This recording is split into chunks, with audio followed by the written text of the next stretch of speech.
Este es El Brújulo, un espacio de difusión literaria para todo público de habla hispana.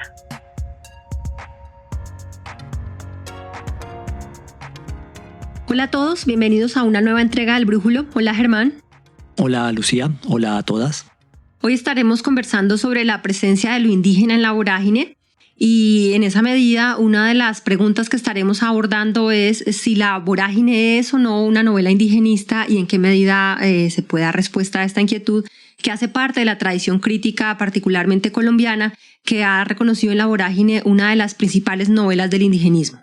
Lucía, yo quisiera acá comenzar estableciendo algunos puntos importantes con respecto al indigenismo. Primero decir que se considera que es una de las primeras manifestaciones de la novelística latinoamericana como tal, es decir, en el indigenismo se encuentra ya una novela plenamente latinoamericana, pero este indigenismo también tenemos que entenderlo como una parte, como una fase de una tradición mucho más larga,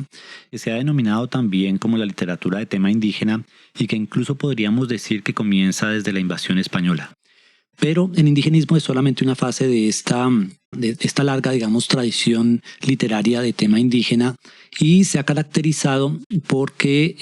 es una literatura que tiene como objetivo primario, digamos, la reivindicación, digamos, el acercamiento objetivo a las comunidades indígenas y sus territorios y la reivindicación de estas comunidades con respecto a una serie de problemáticas sociales que viven en ese territorio. Y digamos que esta novela indigenista se ha producido en Latinoamérica desde finales del siglo XIX, en Colombia por supuesto también, pero sí hay que hacer aquí una salvedad, y es que en Colombia, aunque la literatura de tema indígena y digamos la literatura indigenista se ha desarrollado igual que en otros países, no se ha desarrollado como tal un movimiento intelectual alrededor, digamos, de esta literatura. No hay movimiento indigenista colombiano como sí lo hay, digamos, en otros países como Perú, como Ecuador, y es en esos países donde además se han desarrollado unos marcos conceptuales y teóricos que les ha permitido, digamos, acercarse a ese corpus literario.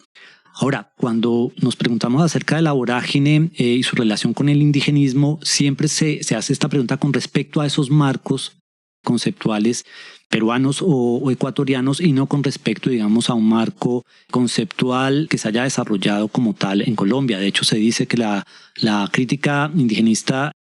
en Colombia o la crítica literaria con respecto al indigenismo en Colombia es bastante precaria, y lo que muestra como tal es que la crítica colombiana se ha preocupado más por la literatura en la medida en que se relaciona con la alta cultura, y digamos que le ha puesto muy poca atención a este tipo de manifestaciones que precisamente no están ligados con la alta cultura. Entonces también, aunque se ha aceptado que La Vorágine es una novela indigenista, donde por supuesto vamos a encontrar de alguna manera una reivindicación de lo indígena con respecto a esa problemática social en el territorio selvático que son, digamos, la explotación cauchera a principios del siglo XX, de todas maneras tenemos que ver que la relación que mantiene La Vorágine con lo indígena, con el mundo indígena, es una relación muy compleja. Es una relación que, digamos, no basta con decir que sí, allí, digamos, la Vorágine es una novela indigenista porque tiene un objetivo reivindicativo, sino que hay que mirar que su relación con lo indígena es complejo, y es precisamente lo que queremos hacer a lo largo de este capítulo. Sí, yo creo que hemos insistido siempre en que nos interesa de la vorágine, sobre todo lo que tiene para decirnos en el presente, y creo que así como esa relación compleja que se expresa entre el universo, digamos, del colono y el del indígena, sigue dándonos mucho que pensar en el presente, también la vorágine sigue siendo vigente acerca de la oportunidad para el lector de ubicarse en términos de una región que, digamos, el discurso escolar de la geografía nos ha mostrado como territorios aislados, ¿cierto? Los Andes, los llanos, la selva, como territorios aislados, separados, mientras que la vorágine, en cambio, nos da la oportunidad de reconocer, en cambio, toda una macrorregión, ¿no? Que viene a ser nada más y nada menos que 3/4 partes del territorio colombiano. Toda esta geografía que se recorre en la vorágine, en la primera parte entrando por los llanos y en la segunda parte entrando por el sur, por el Putumayo. Todo eso, la vorágine nos permite comprender en qué medida es un gran complejo que comparte condiciones no solamente geográficas, sino también comerciales, culturales y también en cuanto a las prácticas de explotación, tanto humana como de los recursos. Bien, comencemos entonces haciendo una revisión de la presencia de lo indígena desde la primera parte de la vorágine, Recordemos, en la entrada al llano, Alicia y Arturo tienen un primer encuentro con el Pipa, y después, cuando lo están conversando con Don Rafo lo describe como un capitán de indios salvajes. Hemos dicho muchas veces que el Pipa es un personaje híbrido, y allí Don Rafa dice, bueno, este hombre es capitán de indios salvajes, con lo cual hay una primera imagen ya negativa de los indígenas, y además es un hombre que es un boga y es un vaquero, ¿no? Entonces el boga, el saberse mover por las aguas, que es un conocimiento indígena, y el vaquero, que es un conocimiento propiamente llanero. La siguiente aparición de lo indígena ocurre ya cuando ellos llegan a la Maporita, y Franco los describe, los deja marcados inmediatamente como una amenaza para el hombre llanero. En esa medida podemos hacernos una imagen de una guerra que hay entre los indígenas y los llaneros. Y Franco dice que efectivamente, en la medida en que son una amenaza, hay que perseguirlos, castigarlos y matarlos. Después de esta primera aparición va a aparecer también el mulato Correa, y aquí sí hay una aproximación distinta por parte de Cova, quien ve en Correa un hombre tan hermoso y tan robusto que dice que su belleza lo hace parecerse a un ídolo indígena. Sin embargo, lo curioso es que Correa no se reconoce a sí mismo como un indígena, ¿no, Germán? Sí, aquí en este pasaje además vemos algo que se va a repetir en La Vorágine, y es como, si bien La Vorágine es una novela que está dominada casi que de principio a fin por la voz de Cova, pues es él el que está escribiendo los manuscritos. Muchas veces vamos a ver cómo la novela misma, como un todo, va a entrar en tensión con esa voz. Y este es un ejemplo porque aquí en este pasaje vemos cómo Cova, a partir de sus prejuicios racistas, ve a Correa, lo ve desnudo, y a partir de su desnudez lo único que hace es leerlo como un ídolo indígena. Luego vamos a ver que es Correa él mismo que se identifica como un mulato y que se va a oponer precisamente a la identidad indígena de manera férrea. Entonces es simplemente un pasaje que nos ilustra cómo una cosa es lo que dice Cova, una cosa es la voz de Cova, que es un personaje racista, pero otra cosa es lo que va a hacer la novela. Y esto además va a ser importante con respecto al tratamiento indígena, porque, como le hemos dicho, la voz de Cova es una voz racista, domina toda la novela, pero la novela hace una serie de movimientos que van a entrar en conflicto precisamente con ese discurso y con ese racismo de Cova.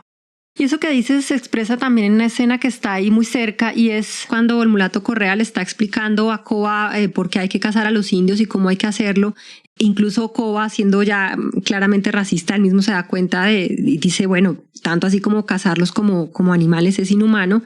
Y a continuación Sebastiana le explica tanto a Correa como a Cova que las acciones agresivas de los indígenas son una respuesta, una reacción a las acciones violentas que ellos mismos reciben por parte de los colonos. Entonces esta creo que es otra muestra, Germán, de cómo la novela logra ponerse por encima de lo que los propios personajes dicen y darnos una visión mucho más amplia de la que los personajes mismos son capaces de ver dentro del universo de la novela. Ahora, devolviéndonos al universo propiamente de los personajes, vemos cómo hay otra marca de esta distancia en la que hemos insistido entre el hombre llanero y el hombre indígena, y es una marca que se expresa a través del lenguaje, ¿no? A lo largo de toda esta primera parte vemos toda una serie de adjetivos despectivos con respecto a los indígenas, y quisiera detenerme en una expresión en particular que es la de come ganado, que es una expresión que de pronto no es familiar para nosotros los lectores citadinos, pero que en el contexto de la novela se refiere, es una manera despectiva de referirse al indígena en torno a las prácticas que realizan de matar varias reses de los hatos, como una manera de vengarse de los colonos, claro, pero entonces los indígenas se comen una res o una parte de ellas y el resto las dejan como carroña, ¿no? Y esto es una práctica que le indigna al hombre llanero en la medida en que se separa de la lógica de acumulación en función de la riqueza, ¿no? Es decir, el hombre llanero cría las reses para obtener un beneficio posterior con esa cría, y esa, por supuesto, no es la lógica del indígena, ¿no? No es la lógica ni de la acumulación ni de la riqueza. Entonces, en esta práctica de venganza por parte de los indígenas, el hombre llanero interpreta un ataque a sus intereses, pero no es capaz de ver cómo en la perspectiva del indígena la presencia de las reses en los territorios es también una amenaza ecológica, ¿no? No solamente es posible mediante una deforestación de la selva, sino que ocurre también mediante un desplazamiento de las poblaciones. Y esta es una práctica que hace parte de otra serie de acciones que vemos a lo largo de esta primera parte, referidas por los personajes que ocurren en el trasfondo, en las que vemos al indígena reaccionando contra las prácticas que a su vez los llaneros realizan contra ellos, ¿no? Y esto es una una idea en la que el profesor Carlos Páramo nos hace pensar mediante la idea de una dignificación de la víctima. Es decir, esta primera parte nos permite ver cómo el indígena no es pasivo frente a las acciones que padece, sino que es una víctima que toma partido y reacciona. Y este es un rasgo que, sin embargo, va a contrastar con la última aparición de los indígenas en esta primera parte de la novela, y es la cacería de indígenas que aparece después del cortejo fúnebre de Millán. Sí, Lucía, y además en este pasaje de la vorágine, en esta matanza de indígenas guaibos, que recuerda precisamente las guaibiadas y las cuiviadas, que eran estas matanzas de indígenas en los llanos desde finales del siglo XVIII, y que no terminaron hasta casi finales del siglo XX. Volvemos a ver la tensión entre lo que hace la voz de Cova y lo que hace la novela, porque en este pasaje Cova solamente va a describir lo que pasa en medio de una gran confusión, pero la manera en que lo describe nos va a permitir a nosotros como lectores hacer un juicio sobre lo que está pasando. Y es que ellos están regresando al hato, los perros advierten la presencia de los indígenas e inician estos colonos de manera automática una matanza en medio del bosque. Y en medio de esta confusión, Cova, un poco viendo a sus compañeros reaccionar así, también entra como en esa misma lógica y empieza a perseguir a alguien que termina siendo el Pipa, que va con una sarta de pescado. Y esto es importantísimo porque nos advierte a nosotros como lectores, no lo dice Cova, que realmente estos colonos inician esta matanza de manera automática a un grupo de pescadores que no les está haciendo nada. Es decir, no es una respuesta, digamos, a una agresión de los indígenas, sino que de manera automática inician la matanza. Entonces, allí es bien interesante cómo la novela hace una cosa y es mostrarnos esta matanza indiscriminada de indígenas, aunque Cova queda completamente, digamos, como pasmado y no ejerce ni siquiera un tipo de juicio o de interpretación sobre el hecho. Entonces creo que es una manera interesante e inteligente de Rivera de meter este elemento, digamos, hacer referencia a estas matanzas que eran una realidad histórica, a pesar de que su personaje, digamos, principal no va a hacer ningún tipo de interpretación o de juicio al respecto. Bien, pasemos a revisar entonces la presencia de lo indígena en la segunda parte de la vorágine, donde vamos a encontrar un contraste con lo que ocurre en la primera parte, ¿no? Decíamos que en la primera parte los indígenas aparecen como la amenaza para el llanero, mientras que en la segunda parte vamos a encontrar, por un lado, que los indígenas van a estar ayudándoles siempre a los personajes, siempre a los colonos, y progresivamente vamos a ver cómo la amenaza viene a ser, en este caso, el colono para el indígena.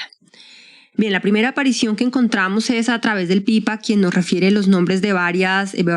tribus específicas y lleva a los personajes primero hacia Macucuana y después hacia el Garcero de las Hermosas. Allá los invita a que estén con una tribu de guaibos, quienes ponen como única condición para recibir a los forasteros que respeten sus códigos, que respeten a sus mujeres y que no los maten. Que eso es una cosa digamos que sintetiza nos da toda una imagen de la relación entre el colono y el indígena, ¿no?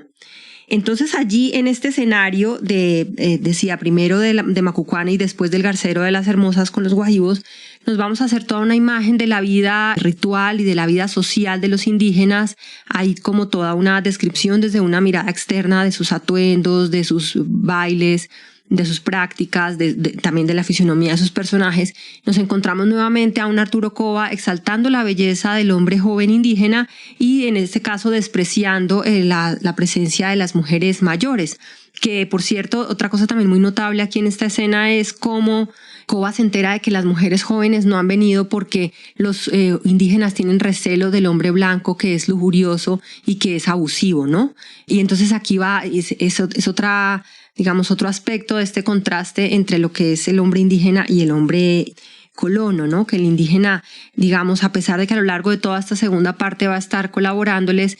vamos a ver siempre un carácter reservado. Hay una distancia, hay una reserva que ellos tienen con respecto al colono. En la descripción de estas prácticas de los indígenas que encontramos en el Garcero de las Hermosas, hay unas resonancias con Yurupari que luego vamos a revisar tal vez en otro episodio, pero que es muy interesante porque nos permiten hacernos una imagen muy general de sus prácticas, de sus rituales y de sus creencias. En torno a estos rituales precisamente se da la escena en la que Koba captura 2 patos y uno de ellos muere y se genera todo un revuelo por una creencia que tienen los indígenas sobre la presencia espiritual de estos animales, y a raíz de esta escena 2 jóvenes guajivos deciden irse con ellos a acompañarlos, ¿no? Entonces de nuevo está ahí esta presencia de los indígenas cooperando. No sobra de todas maneras recordar que en toda esta descripción volvemos a encontrarnos, al igual que en la primera parte, una larga lista de adjetivos despectivos que usan los personajes, pues que usa Koba en particular, para referirse a los indígenas con bastante desprecio. En particular quisiera resaltar la expresión de Koba cuando dice que los indígenas, que estas tribus rudimentarias no tienen dioses, ni héroes, ni patria, ni pretérito, ni futuro. Porque el hecho de que Koba diga que ve en los indígenas que no hay un futuro nos deja pensando acerca de, como de la eventual desaparición de los indígenas, ¿no? En un contexto en el que Koba se va a enterar más adelante de la escandalosa cifra de indígenas que vienen siendo esclavizados, ¿no? Entonces es como si él intuyera que hay allí una raza que va a desaparecer. Bueno, pero esto ya es interpretación. Y de este paso por el garcero nos queda también todo un gesto, y es el hecho de que estos 2 jóvenes guajivos que los van a acompañar son los 2 únicos indígenas que en toda la novela van a tener un nombre propio, que son Pajarito de Monte y Cerrito de la Sabana. Bueno, después se va a sumar al grupo 2 maipureños que vienen con él y Mesa, que son personajes bastante reservados, incluso no solamente con los colonos, sino también con los guajivos. Y en boca de ellos van a aparecer los únicos parlamentos propios que van a tener los indígenas, ¿no? Cuando él y Mesa les está indicando la ruta que van a seguir, ellos dicen una y otra vez, no podemos. Y más adelante ellos le piden a Koba que por favor no remonten el río, que no vayan hacia el sur, porque allá lo que hay son caucherías y guarniciones, es decir, trabajo duro, gente maluca, y matan a los indios. Y a continuación nos vamos a encontrar con esta imagen tremenda de estos 2 indígenas que se ahogan en el río después de que Elimesa los obliga a lanzarse a rescatar la curiara. Bueno, y dicho sea de paso para nuestro público, nos sobra recordar que en el comentario que hicimos a la segunda parte de La Vorágine, hicimos un comentario detenido acerca de esta imagen que ocurre justo en el centro de La Vorágine, ¿no? Justo en el centro de la novela, 2 indígenas son absorbidos por la vorágine de un río. Y entonces aquí hay como un punto, digamos, central en lo que es la presencia del indígena en la vorágine. También en esta escena, entre estos personajes, nos podemos ver en qué medida la postura de los colonos con respecto a los indígenas es la de los poseedores. Es decir, podemos ver en qué medida los colonos tratan a los indígenas de la misma manera en que se comportan con la naturaleza y con el territorio, ¿no? Dentro de la lógica de la acumulación y de la posesión. Bueno, al final de esta escena vamos a encontrar que el Pipa finalmente se fuga con los guajivos, y allí en los guajivos aparece ahora sí el último parlamento en toda la novela en boca de los indígenas, que le dicen al Pipa, pero tú nos rogaste que embarcáramos tu cama y tus carabinas. Y al final el Pipa termina fugándose con ellos, con lo cual se confirma esta evidencia de que quien es una amenaza en realidad es el colono, no el indígena. Después de eso va a aparecer ya Clemente Silva, y en boca de él nos vamos a encontrar una imagen de un incendio en el que en una juerga de estas que hay en las barracas, hay una escena en la que una serie de indígenas son incendiados dentro de esta fiesta, que es una imagen que nos deja, por supuesto, preguntándonos, bueno, realmente quién es el bárbaro, ¿no? ¿Quién es el salvaje? Bien, y ya para terminar, sobre la presencia de los indígenas en esta segunda parte, aparece propiamente la voz de la denuncia primero en Clemente Silva y después en Balbino Jácome. La voz de Balbino Jácome va a ser muy corta, pero va a ser contundente acerca de la dinámica del endeude, del enganche, del rapto de las mujeres y de la esclavitud a que son sometidas las poblaciones indígenas, mientras que la voz de Clemente Silva se va a extender muchísimo más a través de sus historias. Él es quien va a hacer alusión a la esclavización de más de 30.000 indígenas para ese momento, y va a enunciar todo un plan narrativo con respecto a esta realidad de la esclavitud en la selva. Entonces acá es muy notable la elección de palabras por parte de Clemente Silva, porque él dice que cuando se encuentre con el cónsul, lo que él va a pedir son, bueno, por supuesto que se le solucione su situación y se restablezca su ciudadanía, digamos, pero con respecto a toda la población esclavizada tiene 3 peticiones específicas para el cónsul, que son libertad para todos los esclavizados, es decir, entendemos que ahí están los colonos y los indígenas que están esclavizados, pero luego es específico en decir que va a pedir redención para los indios y amparo para el colono. Y esa es una distinción que a mí me parece pues que nos deja pensando mucho también, no solamente sobre la postura de los indígenas, de los personajes con respecto a los indígenas, sino también del propio Rivera con respecto al indígena, digamos, atendiendo al momento histórico al que él pertenecía, ¿no? Porque redención de todas maneras no deja de tener una connotación religiosa, que ha sido la manera en que se ha abordado siempre políticamente la presencia de los indígenas en el territorio, sino que además la petición de amparo corresponde es para el colono, ¿no? Entonces este contraste entre pedir redención para el uno y amparo para los otros, pues no deja de ser muy curioso con respecto a la noción de Estado que pueda tener en mente Rivera. Sí, Lucía, yo quisiera retomar de todo lo que nos has mostrado, cómo en esta segunda parte se establece o se refuerza, digamos, esa oposición fuerte entre lo que hace la novela con respecto, digamos, al mundo indígena. Y es que en toda esta segunda parte los indígenas son ayudantes de Coba y su grupo, ¿sí? Primero los acogen los guaívos, les ayudan a ir a conseguir las plumas de garza, luego 2 de ellos se ofrecen para acompañarlos hasta el Bichada y luego hasta el río Guaviare, donde se encuentran con el Imesa, que además viene con 2 maipureños que también les ayudan luego a remontar el Inírida. Es decir, sin la presencia de los indígenas en esta segunda parte, el grupo de Coba no hubiera sido capaz de llegar hasta el río Papunagua, que es donde se encuentran a Clemente Silva. Y esto sí contrasta completamente con el discurso de Coba, con su voz, donde vemos que sigue siendo completamente racista, donde sus descripciones están guiadas, digamos, desde el asco. Muchas interpretaciones han sugerido que son unas descripciones naturalistas o que obedecen, digamos, a la estética naturalista. Pero digamos que esa distancia, esa objetividad que pretende, digamos, Rivera con la voz de Coba, logra es un sentido como de asco, como un sentido completamente despectivo con respecto a los indígenas, que contrasta en esta segunda parte con la ayuda que le brindan en todos los lugares donde ellos van recorriendo hasta llegar al río Papunagua. Bien, adentrémonos entonces ya en la tercera parte, donde vamos a encontrar una presencia menor de los indígenas en comparación con las otras 2 partes de la novela, pero que sin embargo es contundente, sobre todo porque tiene una gran fuerza visual. ¿No te parece, Germán? Sí, Lucía, en la tercera parte la presencia de los indígenas está muy limitada.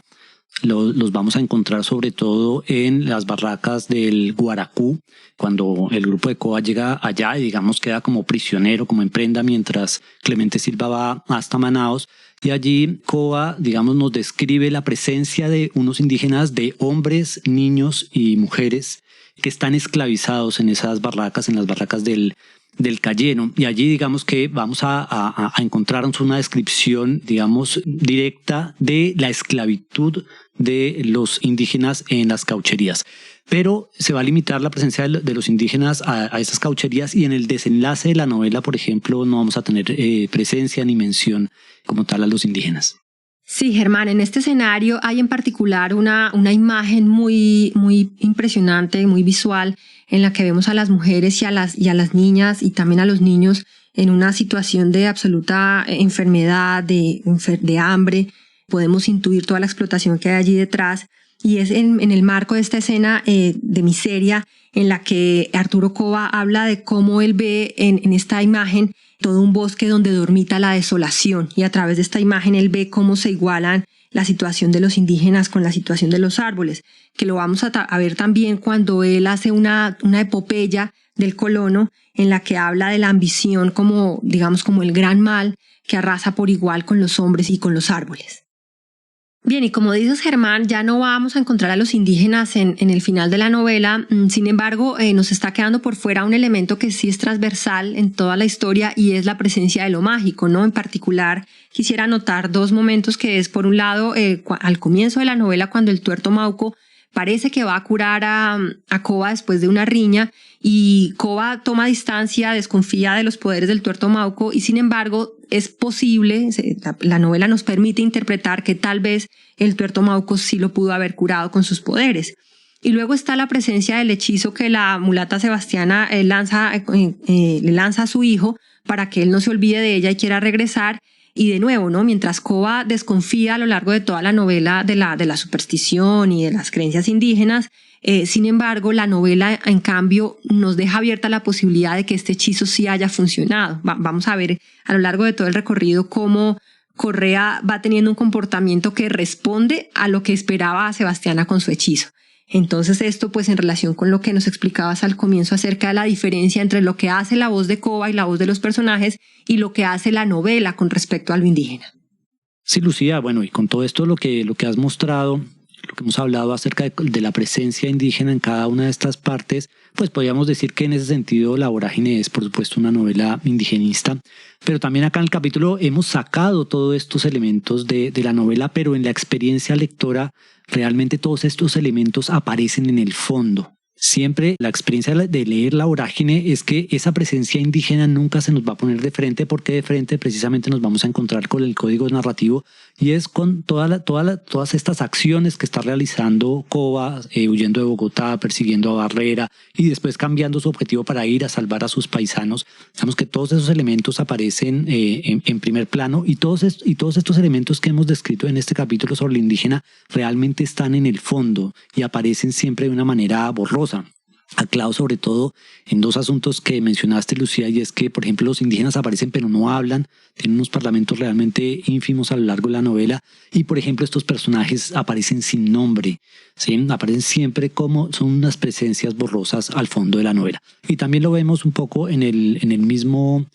relato de Clemente Silva, que Clemente Silva nos describe todo lo que está pasando en el Putumayo, donde sobre todo se están esclavizando a los indígenas, pero Clemente Silva está preocupado por los colonos, está preocupado por él, está preocupado por su hijo, está preocupado por Balbino Jácome y nos cuenta otras historias de otros colonos, y los indígenas en su discurso también aparecen en el fondo, aunque así hay que decirlo, él por supuesto uno de los objetivos que tiene es ir a Iquitos y a Manaos para denunciar los crímenes de la selva, que incluye por supuesto los crímenes cometidos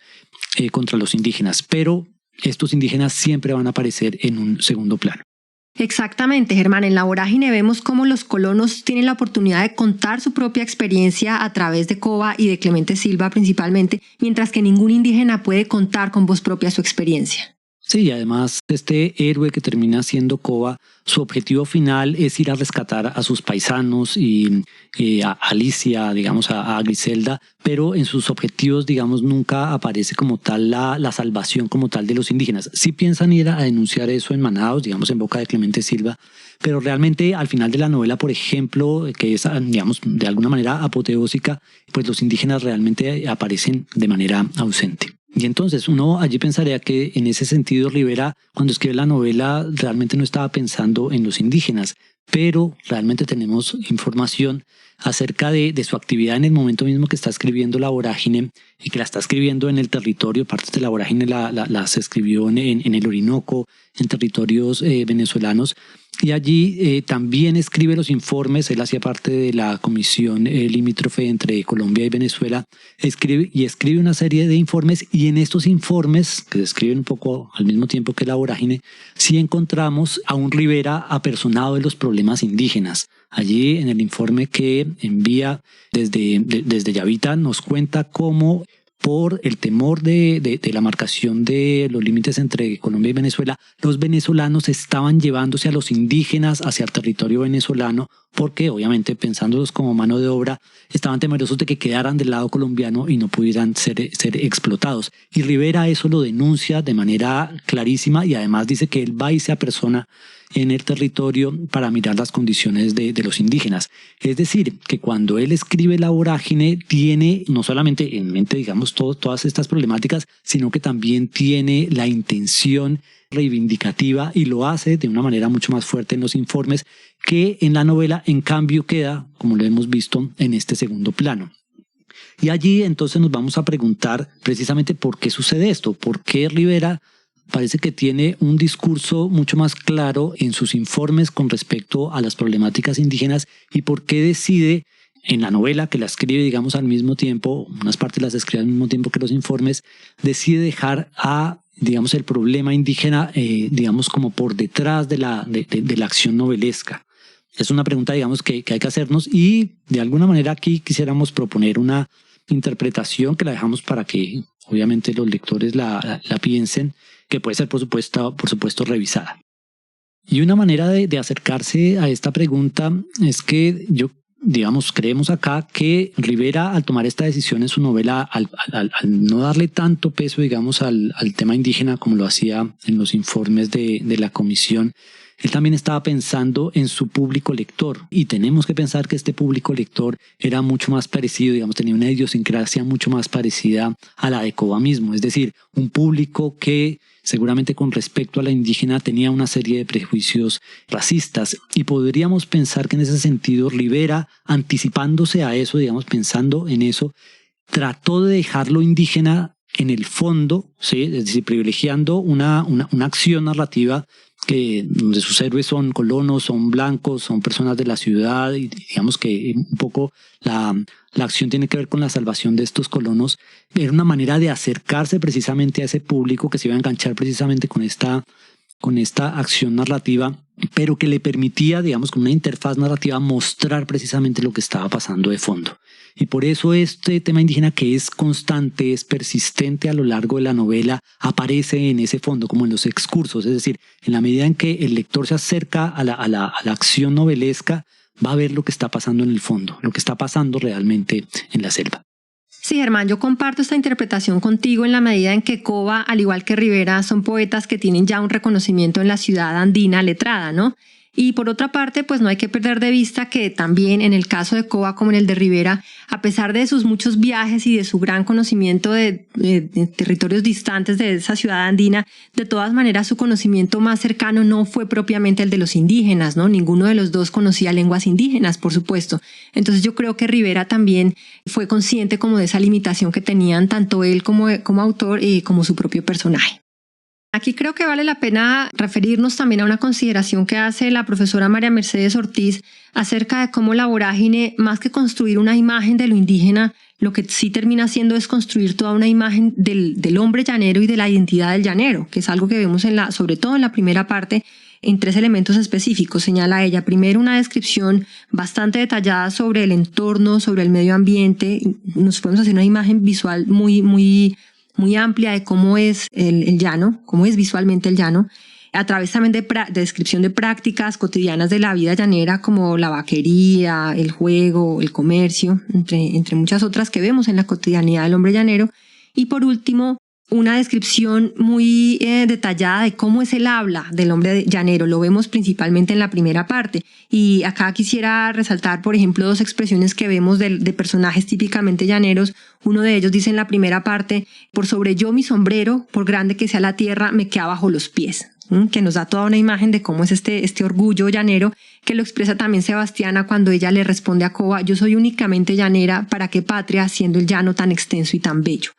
Entonces toda esta construcción de la imagen del hombre llanero y de su idiosincrasia, de su entorno, vemos que a través de la vorágine queda incluida dentro del imaginario de nación junto con la imagen del hombre andino, mientras que la imagen del hombre indígena queda, como has insistido, en la sombra, ¿no? En la trastienda. Sí, Lucía, entonces esta pregunta sobre si La vorágine es una novela indigenista o no, creo que, digamos, no es una respuesta que se pueda dar de sí o no, sino que en primer lugar pues tenemos que volver a decir que en Colombia realmente no se desarrolló un movimiento intelectual indigenista, y la consideración de que La vorágine sea una novela indigenista tiene que ver con marcos teóricos que obedecen, digamos, a otros